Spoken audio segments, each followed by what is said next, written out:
موديست. موديست كلمة السر للأهلي في المطوشة الجاية أو في الأيام اللي جاية.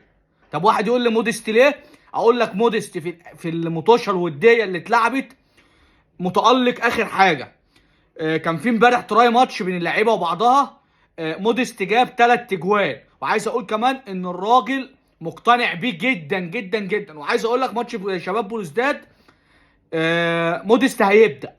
يعني موديست الفترة اللي جاية اتفرج على موديست. المكنه طلعت قماش، المكنه طلعت قماش بتاعت موديست. وبينه وبينك يعني برضه عشان يبقى واضحين، كولر عايزه يبقى حاجه. ليه؟ لان كولر اللي جايبه، فما ينفعش. هو بينه وبينك المدرب برضه لو عايز يعلي حد بيعليه بصراحه، عشان برضه نبقى ايه يعني ايه على خطه واحده. المدرب لو عايز يعلي حد بيعليه، وهو عايز يعليه عشان خاطر الراجل هو اللي جايبه وهو اللي كان مراهن عليه وكل ده. فهو الراجل عايزه وهو الراجل حبه فبيديله. وبينه وبينك في المطوشه اللي فاتت انا بقول لك اهو كلام واثق منه، الراجل المطوشه اللي فاتت الوديه وكان زي ما انا قلت قبل كده في ترايما، الراجل متالق متالق. عايز اقول لك كمان ان هو يلعب فيرود تمام، لان اصلا وسام بن علي مش هيلعب المطوشه الجايه لان عنده شد في الخلفيه وعمل اشاعات وبتاع، فمش هيلحق ماتش شباب بلوزداد. وكان عايز يسافر معاهم. الاهلي ان شاء الله مسافر يوم الاربع، الماتش بتاعه يوم الجمعه ان شاء الله الجاي الساعه 9 بالليل. فهو كان عايز يسافر مع الفرقه وقال انا كويس وبتاع مش عارف ايه. بس الجهاز الفني والطبيب الفريق قال لك لا مش هينفع تسافر. ده الكلام ده على وسام ابو علي. فالفرود الاساسي بتاعنا دلوقتي هيبقى موديست بتاع الاهلي، وكهربا هيلعب على الحته بتاعته اللي هو كان بيلعب عليها. فانا عايز اقول ان موديست متالق. المكنه طلعت قماش. لو جيت سالت واحد من حوالي شهرين 3 موديست يمشي ولا يقعد في الاهلي، يقول لك يا باشا ده يمشي وياخد فلوس. انا بقول لك انا عارف يمشي وياخد فلوس. فموديست لا، المكنه طلعت قماش والدنيا جميله يعني.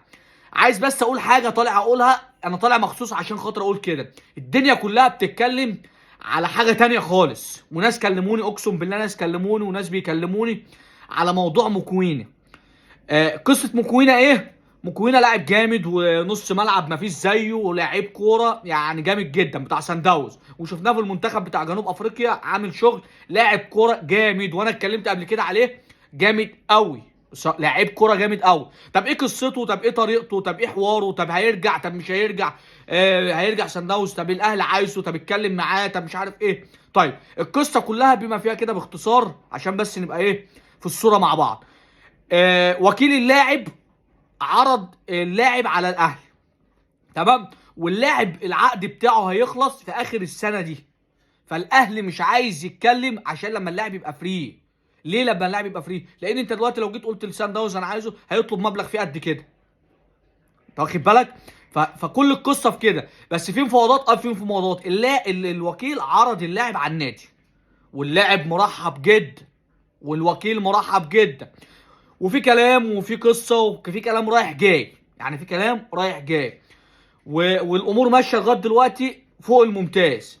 طب واحد يقول لي طب هو هيجي يلعب على اليو ديانج خلاص، على يعني احتمال يمشي. العرض بتاع قطر القطري احتمال اللي هو يمشي، وفي مفاوضات ان اليو ديانج يمشي. انا بقول لك كلام وانا عارف ايه. بس تعال بس عشان ما توهكش نروح لقصه مكوينه.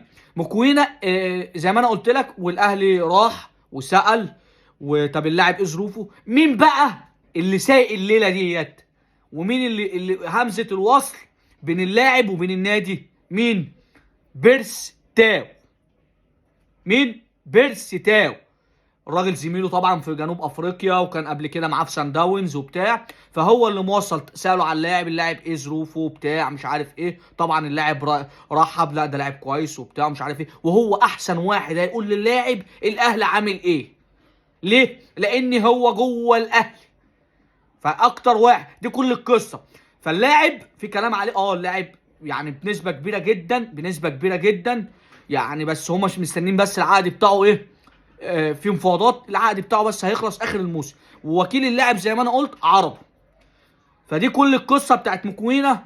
والناس عمال، انا بقول لك كلام، انا يعني كلام من جوه النادي الاهلي، كلام من جوه، مش عايز اقول اشخاص طبعا عشان ما ينفعش نقول اشخاص، انا بقول لك كلام من جوه النادي الاهلي، ده كل اللي دار، وده كل قصه مكوينه. تمام.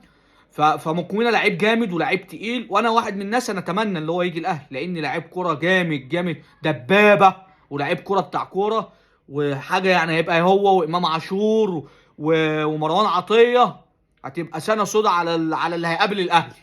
هيبقى سنه سودا على اللي هيقابل الاهلي. فدي كل قصه مكوينه.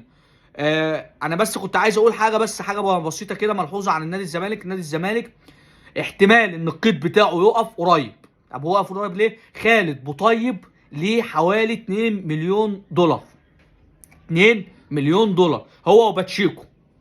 فلسه يعني هم حول الله طلعوا من مشكله بتاعت فد القيد، وبتاع سبورتنج لشبونه بتاع شيكابالا، وقصه اللعيبه بتاع قصه كده، وراح داخل في القصه الثانيه بتاعت خالد بوطيب وباتشيكو. ليهم فلوس، ليهم فلوس، عشان يبقى الكلام واضح والكلام ايه معروف. فالزمالك طالب تاني ان احتمال القيد بتاعه يتوقف. فدي ربنا يا رب يعينهم ويسهل لهم الامور، والامور تتحل، بس عشان خاطر المجلس بصراحه عامل حاجات كويسه، وجايب لعيبه، وجايب بيعمل احلال وتجديد في الفريق، فبصراحه كويس. عايز بس اقول كمان حاجه، ماتش الاهلي بتاع طلائع الجيش اتاجل.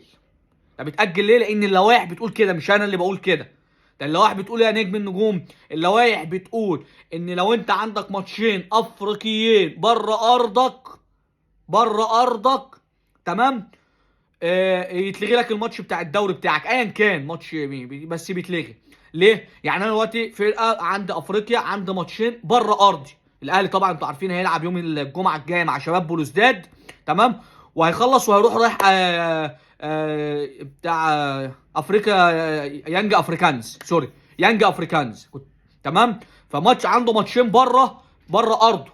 فاللائحه بتقول كده، مش انا، ورئيس لجنه المسابقات هو اللي بيقول كده، عامر حسين. فكل دي التفاصيل وكل الحاجات، كل التوفيق للنادي الاهلي، وكده تمام. سلام.